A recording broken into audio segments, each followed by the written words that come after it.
RDP,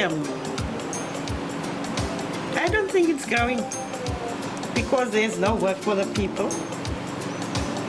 What do they do with the money? They made some improvement. There is some developments around, you know what I mean? But we still need a lot of work to be done. The thing about the RDP is that we're seeing a lot of money being pumped into it, but we're not seeing a good enough return on our investments. Well, I think the RDP is a very good idea in principle. The main thing is to make it work. People must get down, do what they say they're going to do, spend the taxes properly. They rob the banks, they rob the pensioners, because there's no job and there's no money and everybody needs money. I think RDP is not right, you know, because look, the people sleep in the street, you know, there's no housing, there's no everything, so I don't think it's right.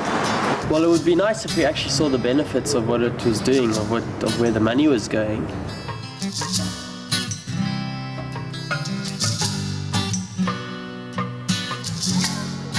Many South Africans feel that little has changed since April 1994, that the glorious promises of the RDP haven't delivered, that the new South Africa, a land of hope and prosperity, has been replaced by the now South Africa, a land of the crippled rand and increasing crime. But there is hope. It comes in the form of a small settlement in the Western Cape. Here in the beautiful town of Stilbaai is a miraculous story of transformation, reconstruction and development, of how a community pulled itself out of the gutters. In 1992, a Human Science Research Council report found the inhabitants of the village of Melkhoutfontein, 10 kilometers from Stilbaai, to be amongst the most destitute fisher folk in the entire Western Cape, with 85% unemployment. Today, it has the lowest unemployment rate in South Africa. Anthea Rossouw, a resident of Stilbaai, championed the cause, nurturing it from its infancy. My involvement in Melkhoutfontein was divine intervention. It all started with a toothache. My husband, being a dentist, an aged gentleman called Moses Kleinans came in and he had very, very bad toothache. My husband alleviated his pain and then I offered to take him home. And we got talking and he said to me, my people are actually dying. They're dying of TB, they're dying of hunger, and they have no self-respect because look at the state of what we're living in. And he took me on a tour. And for me it was like a nightmare. Thinking that just up the road from beautiful Stilbaai, where everybody zipped past to have a lovely Christmas holiday on the beaches, there was all this despair. And I said, what can I do? And Moses said to me, I want you to try to make it a better place for my people. I want to see that before I die. And so began this epic journey of Melkhoutfontein. Ik weet van niks gehad. Nee, telefoon niet. Ons het onze water gedragen. Ik heb mijn water op mijn kop gedragen, niet oud. Dat heb ik op mijn kop gedragen. Ik kan niet noemen dat als mensen nou oor Melkhoutfontein kijkt, dan zullen mensen amper niet geloven dat het die Melkhoutfontein van 15 jaar geleden was. Nie. Hulle moes by damme moes hulle water kry. Daar was niet kracht, niet. Daar is om een keertje gewerkt. Lampolie, lampjes. Daar was niet gas, nie. Daar was niet kracht. Nie. Daar was van niks. Zo is ons maar opgegroeid in die armoedige tijd. Nee, ik heb het zwaar gehad, man. Ik heb het niet lekker daar gehad. Nou, dat is die wat ik zo... Dat is voor mijn tijd ook. En zwaar krijg. It was a classic South African scene, a forgotten, marginalized community, and there was needs of lights, water, centralized schooling, a creche, housing, health, social services. But above all, it kept on servicing.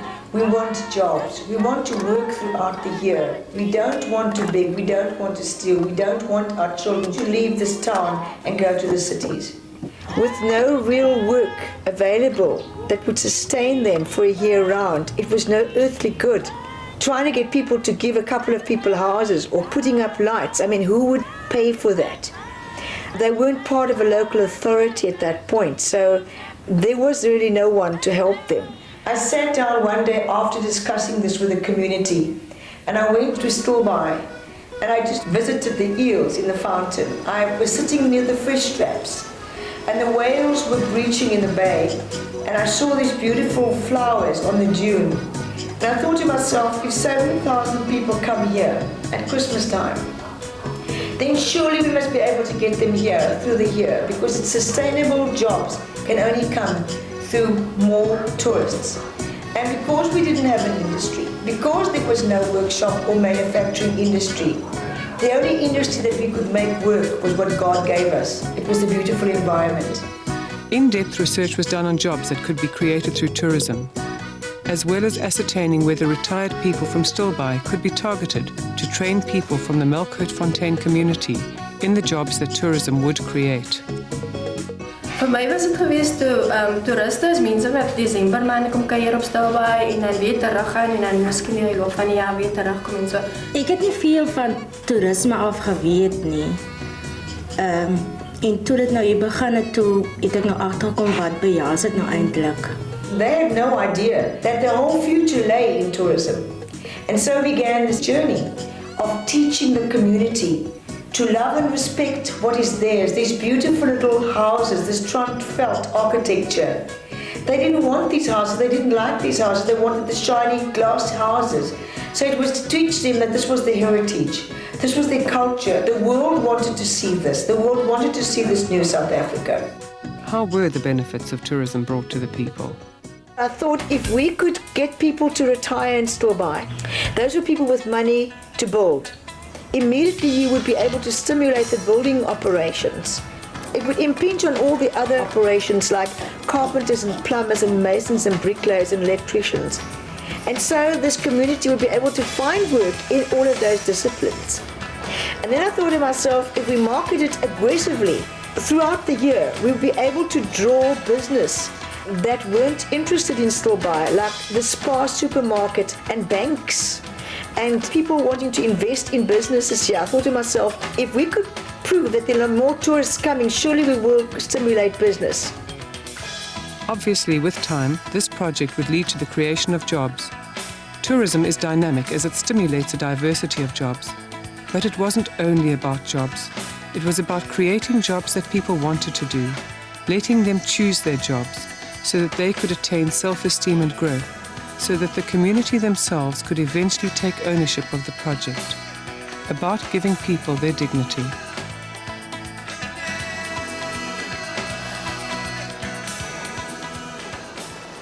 Here the approach was quite unique. Give a man a fish and he eats for a day. Give him a fishing rod and he eats for life. The fishing analogy was most appropriate for the fishing community of Melkhoutfontein. Thus it was a hand up, not a hand out.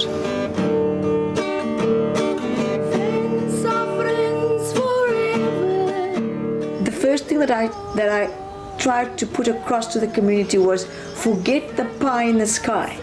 Just forget it. Because this wonderful thing about the new South Africa, it's not going to rain down on you. You are the new South Africa. You have to make that difference to your life. It's up to you. The first money into this project came from the community themselves. They had bazaars and cake sales. This one brought a cup of flour. That one brought 4 eggs. And so we had the most hilarious time. Communication is the key to loving peace in harmony. With all these wonderful things put together and having bazaars and cake sales. And that is how the first 15,000 Rand was generated. And at that point, I also realized that was also the defining moment. This community had committed themselves. They saw the vision, even though they couldn't see the road. Together we make this world a better place. As soon as the community showed an interest in raising money, a proactive involvement, uplifting themselves, the elected committee embarked on a partnership drive with as many co-funders as possible, including companies like Eskom, the National Economic Forum, the Development Bank of South Africa, Independent Development Trust, the Fishermen's Trust, as well as the communities of Melkhoutfontein and Stilbaai.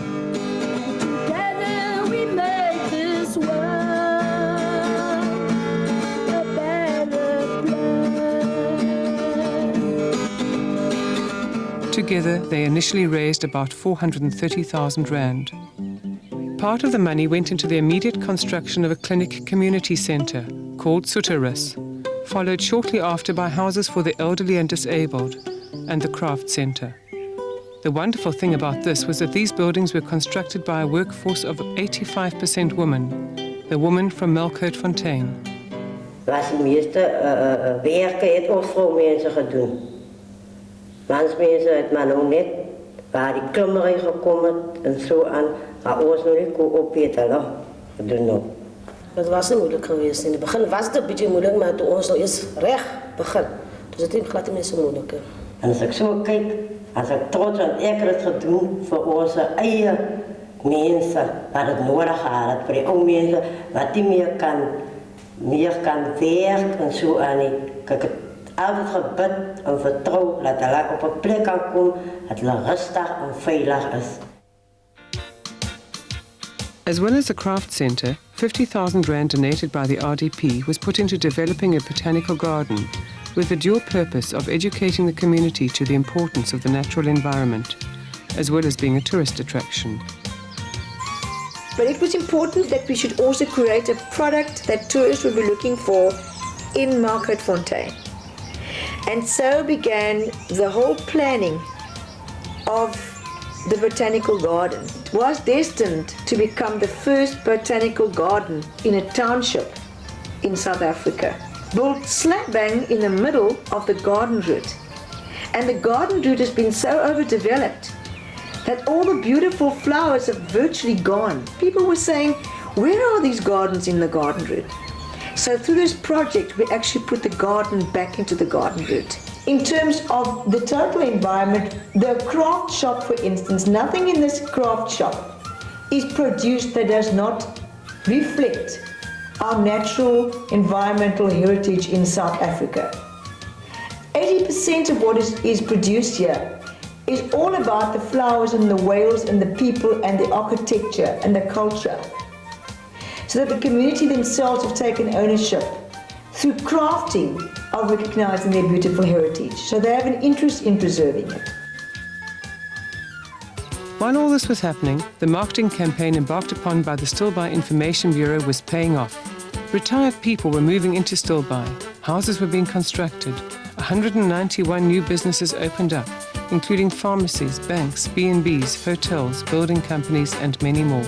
Stilbaai has grown really tremendously in the last 5 years. All this basically meant jobs, jobs and more jobs. But it was no use having jobs if people weren't trained to do them. Another traditionally marginalized sector of society was then utilized to provide training. Stilbaai senior citizens rose to the challenge, proving that even the frail and elderly have a valuable contribution to make. Once training was completed, the jobs created through tourism empowered the community to be able to pay for housing, electricity, water and other services. And so the development of Melkhoutfontein followed the tourism lead.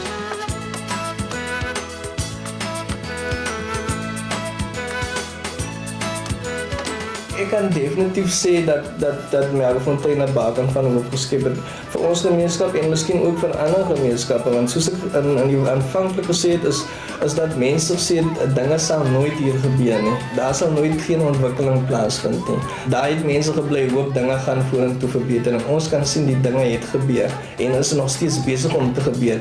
En ek dink ook in die toekoms sal ons nog vir mense wys dat daar nog baie dinge gedoen kan word. There is still more to be done. And there are still issues to be tackled in Melkhoutfontein.